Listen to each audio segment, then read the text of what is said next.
मैं श्रीमती ऋतु Arora, class 11th की civics की क्लास में आप सभी का स्वागत। बच्चों, पिछले लेक्चर में मैंने कार्यपालिका चैप्टर आपका शुरू किया था और उसके पहले मैंने शासन सरकार के तीनों अंगों के बारे में अच्छे से समझाया था कि सरकार के 3 अंग कौन कौन से होते हैं। तो हम लोग पहला अंग कार्यपालिका हम लोगों ने लास्ट वीडियो में शुरू किया था। कार्यपालिका क्या है, कार्यपालिका के प्रकार क्या थे और कार्यपालिका के प्रधान की चयन विधि क्या थी, इसके बारे में हम अध्ययन कर चुके हैं। आज हम सबसे महत्वपूर्ण बिंदु कार्यपालिका के कार्य को ही शक्तियाँ भी कहा जाता है, तो चाहे कार्य कहिए चाहे उसकी शक्तियाँ कहिए, इसके बारे में आज हम अध्ययन करेंगे। सामान्यतः व्यवस्थापिका द्वारा पारित कानूनों को क्रियान्वयन और प्रशासन का संचालन कार्यपालिका के द्वारा ही किया जाता है। ये हम लोग सबसे पहले बेसिक चीज़ हम लोग ने जानी थी कि व्यवस्थापिका जिन कानूनों का निर्माण करती है, कार्यपालिका उनको लागू करने का कार्य करती है। तो व्यवस्थापिका द्वारा पारित कानूनों का क्रियान्वयन और प्रशासन का संचालन करना कार्यपालिका द्वारा किया जाता है। विगत दशकों में कार्यपालिका के कार्यों और शक्तियों में पर्याप्त वृद्धि हुई। इसका प्रमुख कारण क्या है बच्चों? राज्यों में अव्यवस्था का उत्पन्न होना, वित्तीय मामलों में वृद्धि होना, वैदेशिक संबंधों का विस्तार होना, लोक कल्याण पर आधारित कार्यों में वृद्धि होना, कार्यपालिका द्वारा संपन्न किए जाने वाले वर्तमान कार्यों के आधार पर ही वह सहज ही स्पष्ट हो जाता है। तो इन कार्यों का संक्षिप्त वर्णन पढ़ेंगे। पहला कार्य है प्रशासकीय कार्य, यानी शासन संबंधी कार्य। कार्यपालिका का प्रमुख कार्य क्या है? कानूनों को लागू करना और राज्य में शांति और सुव्यवस्था स्थापित करना। इसके लिए वह पुलिस या अन्य की मदद लेती है। कानूनों का पालन करवाने के लिए कार्यपालिका राज्य कर्मचारियों की नियुक्ति करती है और उसका दायित्व निर्धारित करती है। कार्यपालिका प्रशासकीय कार्यों का निरीक्षण भी करती है। दूसरा है विधायी कार्य, यानी विधायिका संबंधी कार्य। मैंने उस दिन भी बताया था बच्चों कि जितने भी कार्यपालिका के सदस्य हैं वो व्यवस्थापिका के भी सदस्य होते हैं, क्योंकि जब चुन के आते हैं तो वो लोकसभा या राज्यसभा के सदस्य होते हैं। उन्हीं में से कुछ सदस्यों को मंत्रिमंडल का सदस्य बनाया जाता है। तो संसदीय शासन प्रणाली के अंतर्गत कार्यपालिका व्यवस्थापन क्षेत्र में नेतृत्व करती है। अनेक कानूनों के निर्माण में कार्यपालिका की महत्वपूर्ण भूमिका होती है। व्यवस्थापिका में अधिकांश विधेयक मंत्रियों द्वारा ही प्रस्तुत किए जाते हैं और कार्यपालिका के सदस्य ही उन्हें पारित कराते हैं। इसके अतिरिक्त कार्यपालिका विधानमंडल की बैठकें आहूत करती है, उन्हें स्थगित और भंग कर सकती है। बैठक समझते हैं बच्चों, यानी सभा करती है जिसमें विभिन्न कार्यों पर विचार विमर्श किया जाता है। उन पर विचार विमर्श करने के लिए वो सभाएं आयोजित करती है। उन विधानमंडलों की बैठक को आहूत करती है, स्थगित कर सकती है, भंग कर सकती है। आपातकाल में कार्यपालिका अध्यादेश भी जारी करती है। भारत के परिप्रेक्ष्य में भी सभी अध्यादेश राष्ट्रपति द्वारा ही जारी किए जाते हैं। ये बात अलग है कि राष्ट्रपति अपनी मर्जी से कोई कार्य नहीं करता, वो प्रधानमंत्री की सलाह से ही अध्यादेश जारी कर सकता है। लेकिन कौन करेगा बच्चों? करेंगे राष्ट्रपति ही, लेकिन प्रधानमंत्री की सलाह पर ही वो कर सकते हैं। प्रदत्त विधायन के आधार पर ही कार्यपालिका अनेक प्रकार के कानूनों का निर्माण करती है। तो कानूनों का निर्माण करना अर्थात विधायिका संबंधी कार्य करना अर्थात व्यवस्थापिका संबंधी कार्य करना भी कार्यपालिका का एक प्रमुख कार्य। तीसरा कार्य है वित्तीय मतलब होता है वित्त संबंधी, धन संबंधी। तो संसदीय शासन व्यवस्था के अंतर्गत कार्यपालिका ही बजट का निर्माण करती है और उसे संसद में प्रस्तुत करती है। बजट मतलब हम इस साल कितना खर्च करेंगे, कितनी आय हमें कहाँ से प्राप्त होगी और किन किन क्षेत्रों में हम कितना खर्च करेंगे। हम पहले से पूर्वानुमान के आधार पर एक बजट तैयार करते हैं और उस आधार पर ही हम आगे आने वाले वर्ष में पूरा विकास का कार्य करने का प्रयास करते हैं। और सामान्यतः यह कार्य यानी बजट कौन प्रस्तुत करता है? केंद्रीय वित्त मंत्री के द्वारा संपादित होता है। यानी देश का जो वित्त मंत्री है, बच्चों मालूम है इस समय कौन है? देश के वर्तमान वित्त मंत्री के रूप में इस समय श्रीमती निर्मला सीतारमण उस पद को सुशोभित कर रही हैं। यानी वित्त मंत्री कौन है? श्रीमती निर्मला सीतारमण।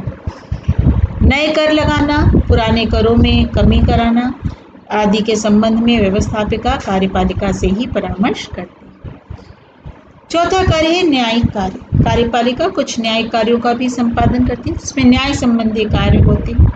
बहुत से देशों में सर्वोच्च न्यायालय के न्यायाधीशों की नियुक्ति भी कार्यपालिका के द्वारा की जाती है। जैसे भारत में उच्चतम न्यायालय के मुख्य न्यायाधीश की नियुक्ति राष्ट्रपति के द्वारा ही की जाती है।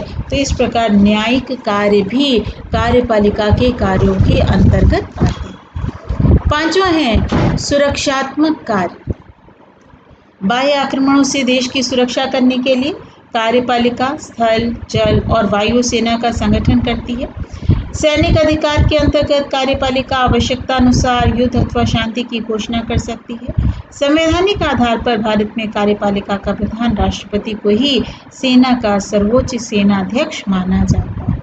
तीनों सेनाओं का, जल, स्थल और वायु, तीनों सेनाओं का अध्यक्ष कौन होता है? राष्ट्रपति ही होता है। वे ही देश के तीनों सेना अध्यक्षों की बैठकें एक साथ कर सकता है। छठा है वैदेशिक मामलों से संबंधित कार्य। कार्यपालिका देश के वैदेशिक मामलों पर भी नियंत्रण करती है। यानी विदेश से कैसे संबंध होने चाहिए, क्या होना चाहिए, किससे क्या करना चाहिए। वह विदेशों के साथ संधि, युद्ध तथा समझौता करती है। इसके अतिरिक्त कार्यपालिका का एक अन्य प्रमुख कार्य है विदेशों में अपने राजदूत भेजना और विदेशी राजदूतों की नियुक्ति को स्वीकार करना। हमारे देश के जो राजदूत हैं वो दूसरे देश में जा कर के रहते हैं, तो उसका भी निर्धारण करना कौन सा व्यक्ति कहाँ जाएगा, किस देश का राजदूत बन करके जाएगा, और दूसरे देश से अपने देश में जो आ रहे हैं उनकी नियुक्ति के संबंध में भी, उनकी नियुक्ति को स्वीकार करना या न करना भी, ये भी हमारी कार्यपालिका के हाथों में होता। तो ये तो थे बच्चों कार्यपालिका के कार्य। आपको मालूम है क्या बच्चों कि श्रीलंका में, जैसे हमारे यहाँ तो संसदीय कार्यपालिका है, लेकिन श्रीलंका में संसदीय कार्यपालिका नहीं है, बल्कि कैसी अध्यक्षात्मक कार्यपालिका। हमारे यहाँ जनता राष्ट्रपति का चुनाव नहीं करती, लेकिन श्रीलंका में जनता प्रत्यक्ष रूप से राष्ट्रपति का चुनाव करती है। और वहाँ पे ये भी संभव है राष्ट्रपति और प्रधानमंत्री अलग अलग दलों के हों, लेकिन भारत में ऐसा नहीं। वहाँ पर श्रीलंका में राष्ट्रपति संसद में बहुमत वाले दल के सदस्यों में से प्रधानमंत्री को चुनती है, और यद्यपि मंत्रियों के लिए संसद का सदस्य होना वहाँ पर अनिवार्य माना जाता। अब हम लोग पढ़ेंगे भारत में संसदीय कार्यपालिका।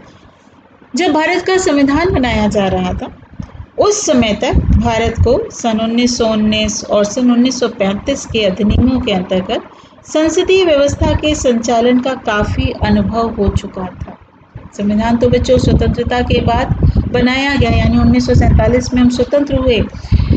उस समय देश में संविधान सभा का निर्माण किया गया, जिसने 2 वर्ष 11 महीने 18 माह में हमारे देश का संविधान लिखा। तो संविधान लिखते समय तक हम 1919 और 1935 में जो अधिनियम बना चुके थे उसका अनुभव हम कर चुके थे। इस अनुभव ने ही हमें सिखाया था कि संसदीय व्यवस्था के अंतर्गत कार्यपालिका को जनप्रतिनिधियों द्वारा प्रभावी तरीके से नियंत्रित किया जा सकता है। भारतीय संविधान के बनाने वाले एक ऐसी सरकार का अस्तित्व सुनिश्चित करना चाहते थे जो जनता की अपेक्षाओं के प्रति संवेदनशील हो और उत्तरदायी हो। इस तथ्य को दृष्टि में रखकर भारत में संसदीय शासन प्रणाली को अपनाया गया। संसदात्मक कार्यपालिका से आशय या संसदात्मक कार्यपालिका उसे कहते हैं जिसमें कार्यपालिका संसद के नियंत्रण में रहती है। इस सरकार में देश के संपूर्ण शासन का कार्यभार मंत्री परिषद पर होता है और वह अपने कार्यों के लिए व्यवस्थापिका के प्रति उत्तरदायी होती है। वस्तुतः देश में वास्तविक कार्यपालिका मंत्री परिषद ही होती है। उस पर संसद का नियंत्रण अवश्य होता है। देश का प्रधान कौन होता है बच्चों? राष्ट्रपति। देश का प्रधान राष्ट्रपति नाम मात्र का प्रधान होता है।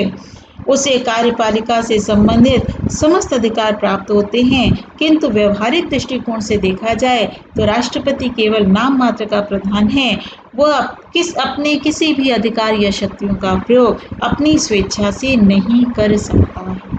उसकी सहायता के लिए ही मंत्री परिषद और मंत्रियों का प्रधान अर्थात प्रधानमंत्री होता है।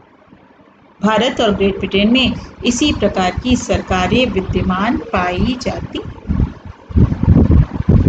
अब हम लोग पढ़ेंगे संसदीय कार्यपालिका के गुण और दोष। पहले संसदीय कार्यपालिका के गुण। संसदीय कार्यपालिका को उत्कृष्ट शासन प्रणाली के रूप में स्वीकार किया जाता है। इस शासन प्रणाली के प्रमुख गुण: पहला, कार्यपालिका और व्यवस्थापिका में सहयोग पाया जाता है। दोनों अलग नहीं हैं, दोनों एक दूसरे से जुड़े हुए हैं। इस शासन प्रणाली में कार्यपालिका और व्यवस्थापिका एक दूसरे के प्रति पूर्ण सहयोग की भावना होती है, क्योंकि मंत्रिमंडल के ही सदस्य विधानमंडल के भी सदस्य होते हैं। इसी कारण कार्यपालिका उन कानूनों को बड़ी सरलता से पारित करवा लेती है जिन्हें वह देश के लिए उपयोगी समझती है। इस प्रकार व्यवस्थापिका को देश की आवश्यकता अनुसार कानून बनाने में सहायता मिलती। दूसरा है, कार्यपालिका निरंकुश नहीं हो पाती। संसदात्मक कार्यपालिका कभी भी निरंकुश नहीं हो सकती बच्चों, क्योंकि उसे किसी भी कानून को पारित करवाने के लिए व्यवस्थापिका पर आश्रित होना पड़ता है। यानी कार्यपालिका अकेले कोई भी निर्णय नहीं ले सकती है। जितने भी कानून पारित होंगे वो व्यवस्थापिका में होंगे, इसलिए उसे व्यवस्थापिका पर आश्रित रहना पड़ता है। वह स्वेच्छा से किसी भी कानून को बनाकर और उसे देश में लागू करके निरंकुश नहीं बन सकती है। इसके अतिरिक्त व्यवस्थापिका को यह भी अधिकार है कि वह मंत्रिमंडल के विरुद्ध अविश्वास प्रस्ताव पारित करके उसे अपदस्थ यानी पद से हटा सकती है। विधायिका मंत्रियों से प्रश्न अथवा पूरक प्रश्न भी पूछ सकती है कि किसी भी मंत्रालय से संबंध में प्रश्न पूछना है कि इस मंत्रालय में ये क्यों हुआ, ऐसा क्यों हुआ, ये क्यों किया गया, तो उससे संबंधित कोई भी मंत्री से प्रश्न पूछ सकता। तीसरा है परिवर्तनशीलता। संसदात्मक कार्यपालिका परिवर्तनशील। इसका तात्पर्य है कि इसमें कार्यपालिका को बदलने में किसी प्रकार की असुविधा नहीं होती, क्योंकि कार्यरत मंत्री परिषद को किसी भी समय परिवर्तित किया जा सकता है। ये मंत्री ठीक प्रकार से कार्य नहीं कर रहा है तो उसकी जगह दूसरे व्यक्ति को वो मंत्रालय दे दिया जाता है ताकि उस मंत्रालय का कार्य सुचारू रूप से हो सके और देश का विकास संभव हो सके। चौथा है राष्ट्रीय शिक्षा का साधन।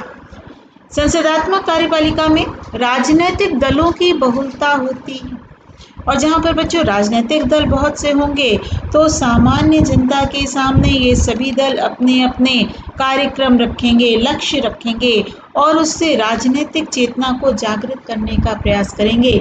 परिणाम क्या होता है कि जनता को राजनीतिक शिक्षा प्राप्त होती है कि राजनीति में क्या हो रहा है।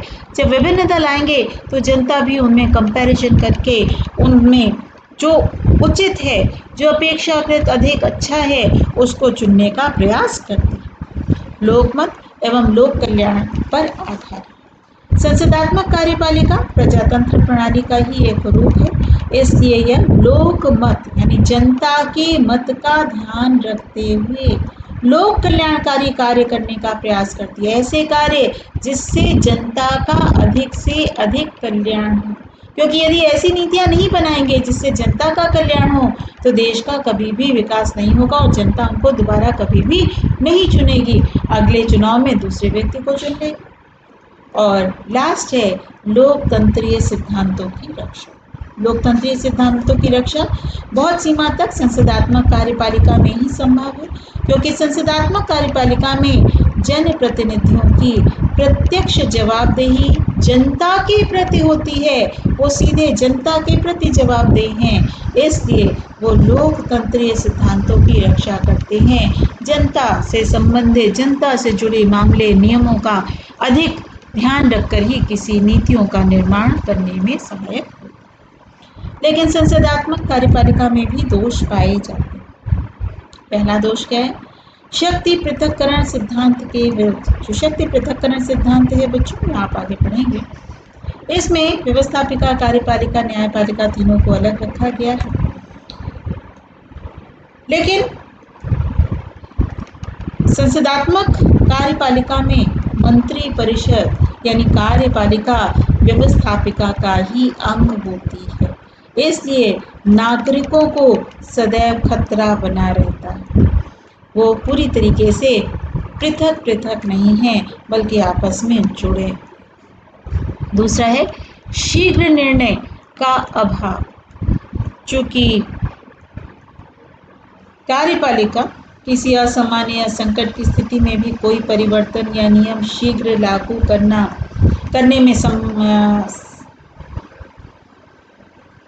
करना उसके लिए असंभव होता है। ऐसा क्यों? क्योंकि कार्यपालिका को व्यवस्थापिका से कोई भी कानून लागू करने से पूर्व आज्ञा लेनी पड़ती है और इसकी प्रक्रिया बहुत जटिल होती है। तीसरा है दलीय तानाशाही का भय। इस व्यवस्था में जिस राजनीतिक दल का व्यवस्थापिका में बहुमत होता है, उस दल के नेताओं को मंत्रिपरिषद गठित करने का अधिकार होता है।